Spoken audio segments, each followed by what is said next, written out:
Welcome back, witches. This is the continuation of the Intro to Wicca series. I am Graybeard Crowfather. I did want to go over a couple things real quick before we got into it tonight. First, I know it seems like I'm throwing a lot of information at you in such a little amount of time, and I'm just skimming the surface. I will be going into depth into these videos and everything that I'm going over as I progress along.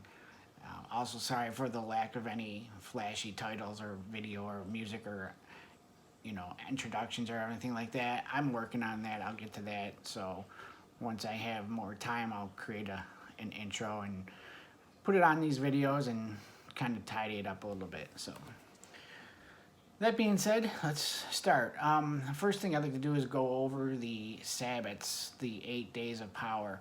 There are 8 throughout the year, and in between those Sabbats there are Esbats, which are generally the time of the year when magic is done by covens or circles, generally on the full moon, sometimes on the new moon, depending on how your circle or coven is working.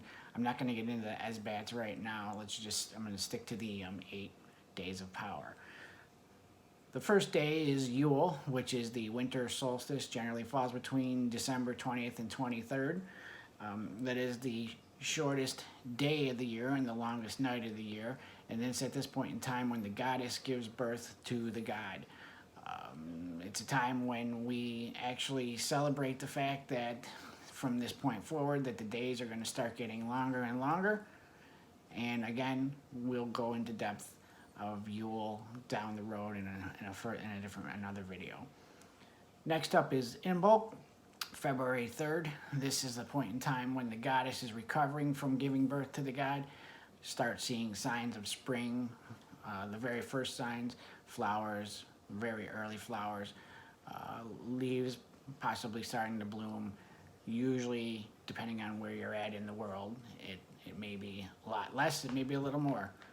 The next one is Ostara, which is the spring equinox. Sorry about the cat tail in the way here.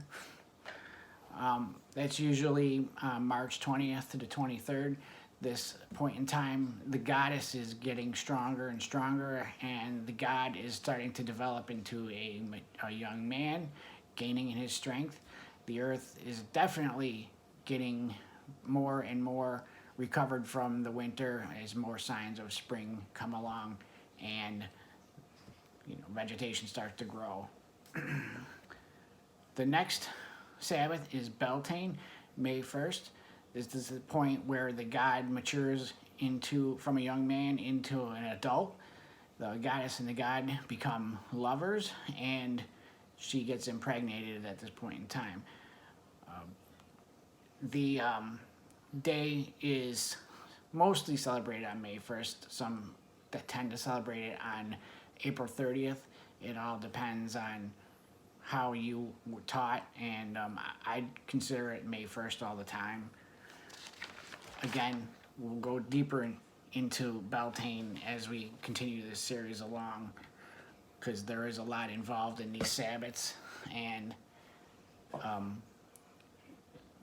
not just about the goddess and the god, but all the rituals and all the rites that can be performed during these times. The next Sabbath is Litha, which is June 20th to the 23rd, depending again on the calendar year, also known as the summer solstice. This is the time of the year when the goddess and god are at their strongest. The days are at their longest and the nights are at their shortest. So we'll again delve deeper into that and what kind of celebrations can be done on that day too. Next is Lunasa, or some prefer to call it Lammas, and that's August 1st.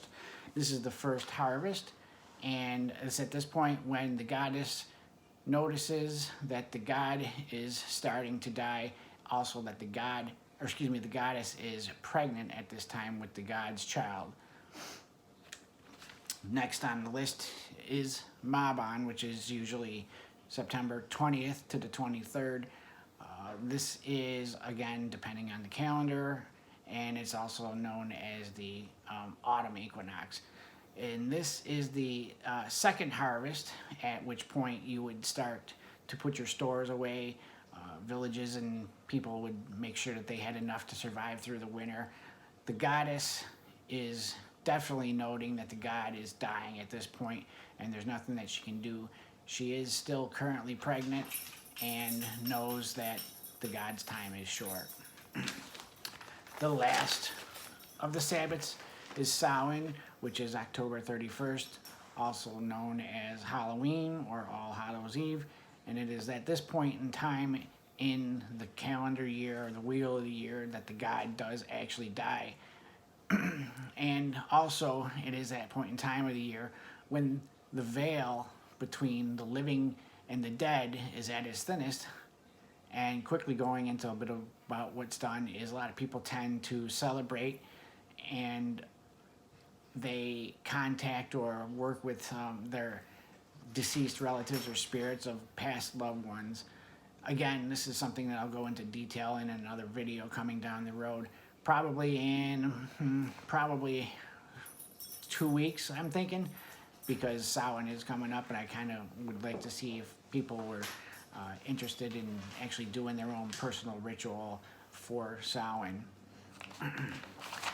Now, hopefully, from the last video, you actually got a chance to do a little bit of the homework that I actually suggested or tried to assign, if you could, to set up a small altar or make a little small altar if you have the availability to do so. That would be, you know, a good step towards getting to know and contact the goddess and the god on a more personal level and bring them into your life. One of the topics that I was going to go over tonight was one that seems to be coming up a lot lately, is crystals. A lot of people tend to make crystals a big part of their practice. I do not. It's just personal preference. I tend to point our rituals more toward, well, ritual than anything. However, I do have a book that I do recommend if you are interested in the crystals. It is 101 Power Crystals by Judy Hall. It is a 224-page book. Covers pretty much almost every crystal or mineral that you can think of that we tend to use in our practice when we use them. Now, don't get me wrong, I still use them, I just don't use them to the point of as much where some people tend to use them. The next section that I wanted to talk about is initiation. Now, in British traditional Wicca and the offshoots like Saxon, Gardnerian, and Alexandrian, initiation is done into the circle or coven by the elders of the groups. Now, that's their way, so as long as you're in that type of tradition, that's what you'll probably be doing. If you are a solitary practitioner, then you have every right to initiate yourself. And to do that, you can just do yourself, sorry, the cat's about to knock the camera over. You can do yourself a self-dedication ritual. Now, when you want to do a self-dedication ritual, you can find a spot in the woods if possible. It doesn't have to be, or you can take a ritual bath. You can anoint yourself and write your vows of what you want to do. A lot of times you'll just write something to the point of where you're saying that you're going to dedicate yourself and your life to the goddess and the god, and live your life working and honoring them as you can. There is no, right way or wrong way to do a self-dedication, self-initiation. Whatever feels right to you, do it. So, feel free to initiate yourself any way that you see fit. So, speaking of ritual, I like to describe one of the ways that if you want to actually do just not a dedication ritual, but a ritual on your own, I would suggest first that you write down the spell that you would like to perform and what you would like to get out of it.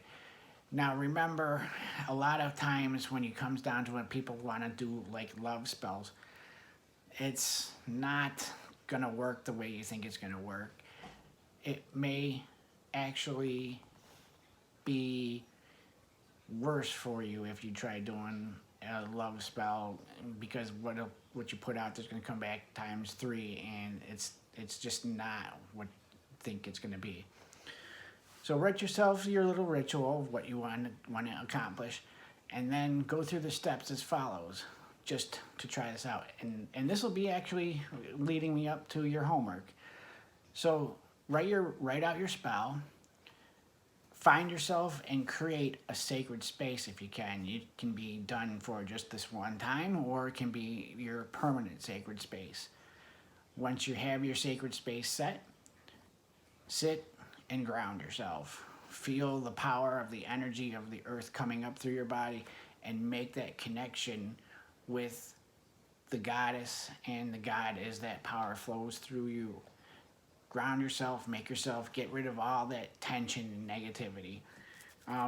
Then, if you prefer, or if you wish, you can cast your circle. I like to consider it like this. Just close your eyes and imagine this bubble of energy just surrounding you, so that it comes up down below your feet, underneath the ground, and then encircling you and coming up over your head, so that it's all the way around you. So you have that protective circle, and nothing from the inside can get out, or nothing from the outside can get in to interrupt your ritual or your magic that you're going to do. One of the things that we tend to do when we're actually having a ritual is we call the quarters, the north, east, south, west guardians. You don't have to if you don't want to. It's just part of the way that we run our rituals.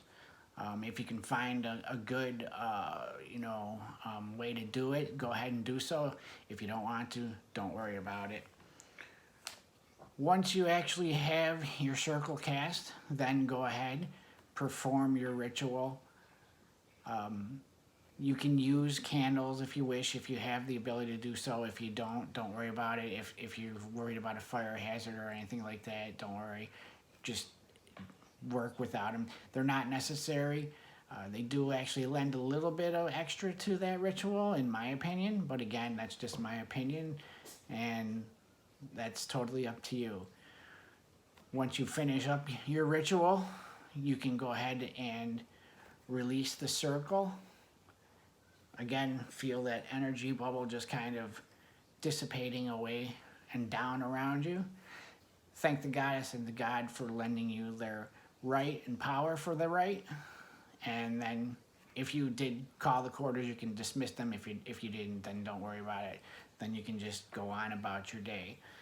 So that was going to be what I said earlier, is your homework. If you have the time this week, before, what's today, Sunday, Monday, before Wednesday, try to get a small, simple ritual, and we'll be doing, well, I'll be doing the video tonight. I'll be doing it on Wednesday night, and then I'll be doing it again on Friday night. As I stated in one of the other videos, I want to alternate the weeks, so Sundays and Wednesdays, and Sundays, Wednesdays, and Fridays.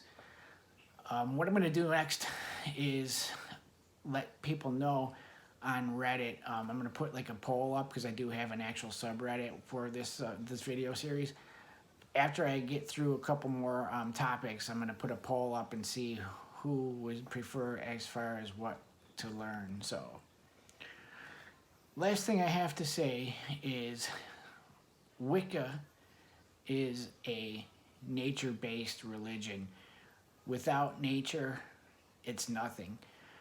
With what's going on in the world today, we have to protect nature at all costs. Otherwise, it's pointless. With that being said, do what you can to try to protect nature, whether it's going out and doing recycling, cleaning up trash, vote, anything you can help to do to help. It's going to help immensely. This generation needs to take responsibility for our planet because it's the only one we have. With that being said, I will see you all next time. Blessed be.